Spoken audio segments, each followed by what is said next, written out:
and imagines a future powered by renewable energy sources. Solarpunk envisions societies which have developed symbiotic relationships with their natural surroundings instead of being forced into competition with them. That sounds a bit idealistic, don't you think? Idealistic. That's me. That small speck in the corner there.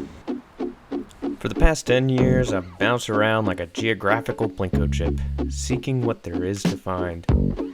I like bikes, and windy roads, and being outside with friends, and I really like nature. So much so that I went back to school to study society's relationship with energy and our natural world. It's complicated, but when it comes down to it, I'm just an Indiana boy who can't help but look around the next corner. I got it! The search for a place of resilience, of home, of vitality has brought me back to one that holds a special place in my heart, and that is Slovenia.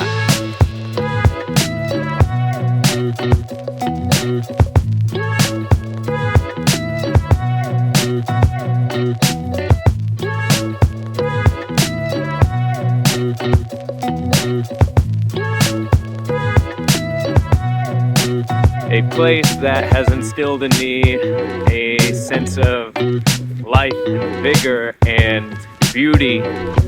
What a delight it is to find a place that makes you want to frolic. That I feel could very well be replicated in many ways and perhaps hold the key to a way of life that benefits people who aren't just here. The site of the original inspiration for Solarpunk Slovenia. Beautiful cottage. This man was out with a scythe, working the land, connecting to the place, while also having a beautiful array of solar panels up. Kind of future I want to see. It imagines a future in which we have restored the balance between people and nature, and in which we have created a more just and equitable world for all. But how do we get there? I would say that Slovenians, that we have a green DNA. That's something what I'm always saying. My name is Jana Apik and I'm running the Good Place, which is an institute for sustainable tourism. It's a private NGO. It has 12 co-founders and we started in 2013 with a very simple vision. I just wanted to do something good. And the idea was, let's create good places around the globe. That was a very simple vision that we actually still are following. And the first place actually to start with was Slovenia. It's our home country and we love it dearly. We are scattered from all different parts of Slovenia, each of one like kind of looking after your own little place. We come from farmers. We were in the history, we were always the farmers. We were always very closely connected to our land. And we understand that land provides for us, and that if we want it to provide for us in the long term, we need to be super cautious and we need to protect it. Sustainability is too much of controlling the damage. The focus is how to control the damage. It's not so much on how to build a positive impact. And I think this is a big problem, because to make this step forward, we need to think about how we can bring positive impact. You have to create that, develop those links, giving them more these opportunities in places where there is nothing else, Then we don't have empty villages and empty places, and then we have some thriving communities. This is, I think, one of the important positive impacts that tourism can bring.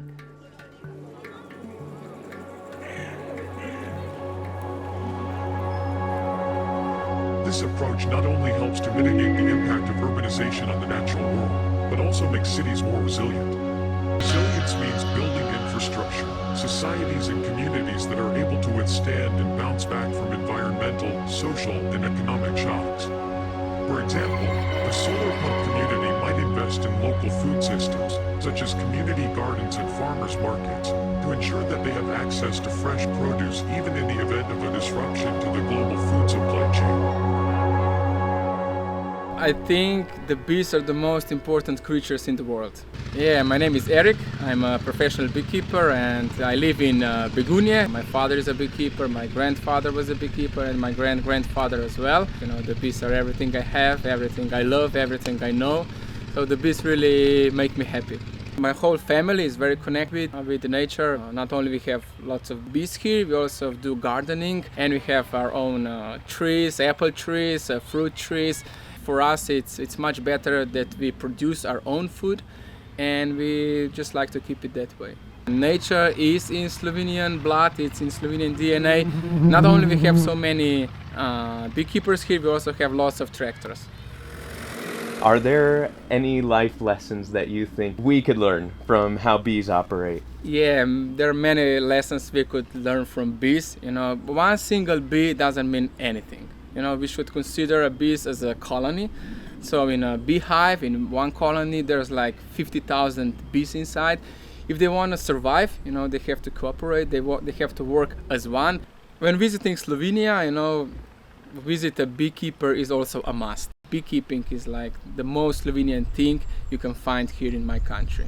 Tourism became a very important part of my business, so it's not only that I produce and sell honey, propolis, royal jelly, wax, and so on, but it's very important that I also tell people how bees are important. It's not about the products they give us.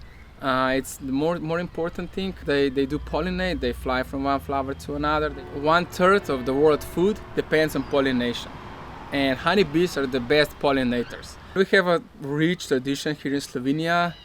You know, the bees are on our planet for like million years, but now the last decades, you know, they kind of jeopardized, so we have to protect them. Now the bees, they cannot survive in nature without the help of beekeepers anymore. We have to feed them, we have to cure them. There are many diseases, many illnesses among bee colonies, so we really have to protect them.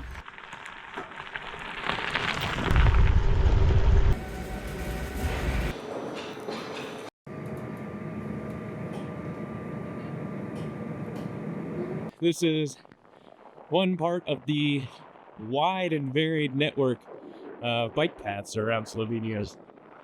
And what a beautiful thing to get off of the electric train where I can just roll my bike on and then be directly on a bike path that leads to a different part of the country. Right now, it's the dichotomy of Slovenia, industry and nature, and a bike path right through it. And I just feel like the balance here is that of a hard-working populace who's making things happen while still being cognizant of the environment and the world around. I think that combination is such a cool thing to have. It imagines a future in which we have restored the balance between people and nature, and in which we have created a more just and equitable world for all. How do we create a future that is both environmentally sustainable and socially just? Imagine a world in which we use technology to enhance nature rather than destroying it. Imagine a world in which we live in harmony with our surroundings. Imagine a world in which we have created a more just and equitable society for all. It sounds like a utopia. No, utopia does not exist. This is the worst possible place where we should record this stuff. And with that, it came time to visit Rogaška Slatina, home of perhaps my most sophisticated Slovenian friend, Dino. I have had this sense of Slovenia, one that is idealistic. We talk about rose-colored lenses quite often. Yes. It makes you want to frolic. What am I missing on that? And where to start, Teddy? Yeah, I just feel like our systems are quintessentially different, and we are the product of our everything, you know, upbringing, heritage, system, history. What defines us is a path that we walked and the experiences that we've learned through that path, and the path that we walked and the history that where we've been is one that is intrinsically connected to nature. be it for the reasons of, socioeconomic status, where very few people had the means to be rich, and even then in a society that is small, richness is perceived as something that you want to kind of like keep to yourself. I'm generalizing right now. It's cheaper to produce your own food than it is to go and buy it. Cheaper if you disregard the labor behind it. But because we're Slovenian, we always have to suffer a little bit in order to be satisfied. That kind of like weaves perfectly into the larger picture of who we are as a nation. Oh, just another meal with Dino. Look at that. We're not utopia. They're not the best. There's a lot of things that can still be done. Putting solar panels on the roof, or whether we're talking driving electric vehicles, or whether we're talking better train connections, eating more sustainable food. You need to offer people a better alternative for them to buy into. If you want them to travel more with the train, you got to make that train travel more appealing than what the car travel would be, right? People do look to their neighbors and want to beat that. And to be honest, it worked.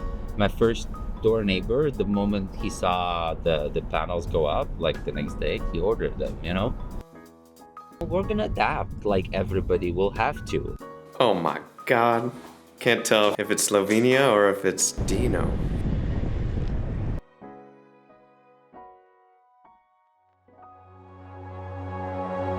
It's about believing that a better future is possible and taking steps towards making that future a reality, not only for the environment, but for our society as well.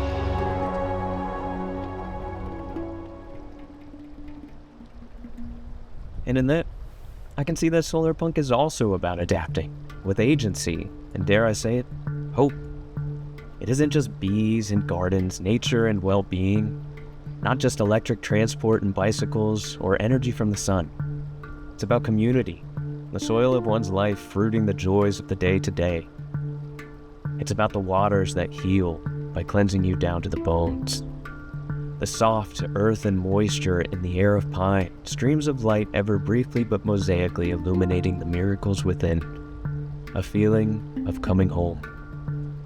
For as many roads that lead to parts unknown, even more upon which to find your way back are woven.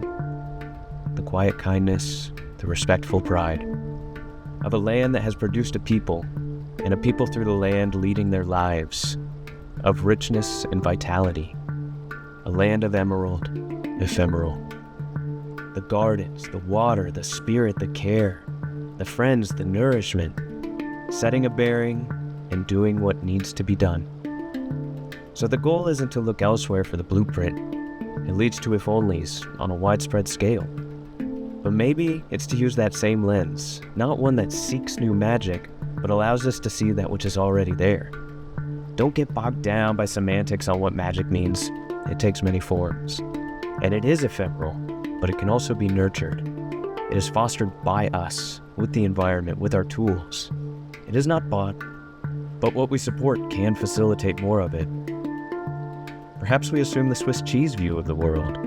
If we look at all the places light cannot pass, of course, what hope have we?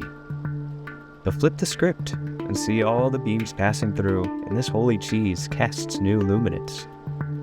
It's easier to stay warm than to get warm, as it is easier to tend the good than to create it from thin, polluted air. Continue with the good that surrounds you, and live into the path you have set upon.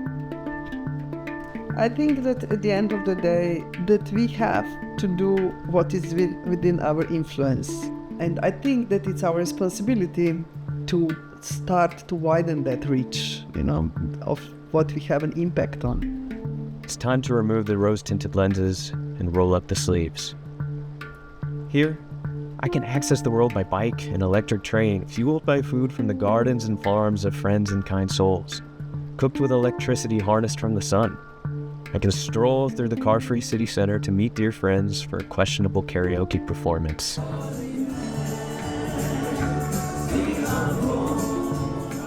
I can collaborate with like-minded souls on adding what we can to our neck of the woods, to keep sight of the whole forest for the benefit of the trees within. And I can look at these days here and say, what more could I really need? The point is not that Slovenia, or any single destination for that matter, is a shining beacon of hope for what all places should be. Here too, there is dissatisfaction, authoritarian government overreach that needs pushing back against, and a growing dependence on cars. But in my idealistic, oft-naive traveler's mindset, the one that's so easily accessible while on the move, revealed our little lanterns of magic, plotting a warm and inviting path to what is new to me, but also feels familiar. So yes, many places have these elements, and many probably do them better. But the path towards a brighter future is not held within comparison, but collaboration. Wherever I go, it's nice, but I always like to come home. Find it in what your home holds, and then from there, what it can be. No, utopia does not exist. Not yet, but we can create it.